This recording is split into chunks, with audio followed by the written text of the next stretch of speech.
இன்று சகோதரிகளின் கால தியானத்தின் மூலமாக உங்களை சந்திப்பதில் மிக்க மகிழ்ச்சி.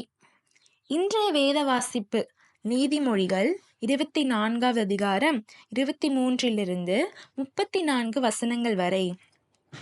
பின்னும் ஞானமுள்ளவர்களின் புத்திமதிகள் என்னவெனில், நியாயத்திலே முகத்தாட்சணியம் நல்லதல்ல. துன்மார்க்கனை பார்த்து நீதிமானாயிருக்கிறாய் என்று சொல்லுகிறவனை ஜனங்கள் சபிப்பார்கள். பிரஜைகள் அவனை வெறுப்பார்கள். அவனை கடிந்து கொள்கிறவர்கள் மேல் பிரியமுண்டாகும். அவர்களுக்கு உத்தம ஆசீர்வாதம் கிடைக்கும். செம்மையான மறுமொழி சொல்லுகிறவன் உதடுகளை முத்தமிடுகிறவனுக்கு சமானம். வெளியில் உன் வேலையை எத்தனப்படுத்தி வயலில் அதை ஒழுங்காக்கி பின்பு உன் வீட்டை கட்டு. நியாயமின்றி பிறனுக்கு விரோதமாய் சாட்சியாக ஏற்படாதே. உன் உதடுகளினால் வஞ்சகம் பேசாதே. அவன் எனக்கு செய்த பிரகாரம் நானும் அவனுக்கு செய்வேன்.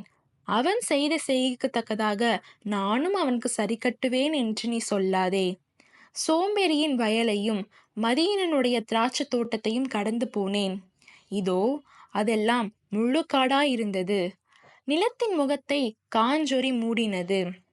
அதன் கற்சுவர் இடிந்து கிடந்தது. அதை கண்டு சிந்தனை பண்ணினேன். அதை நோக்கி புத்தியடைந்தேன். இன்னும் கொஞ்சம் உறங்கட்டும், இன்னும் கொஞ்சம் கை முடக்கி கொண்டு நித்திரை செய்யட்டும் என்பாயோ?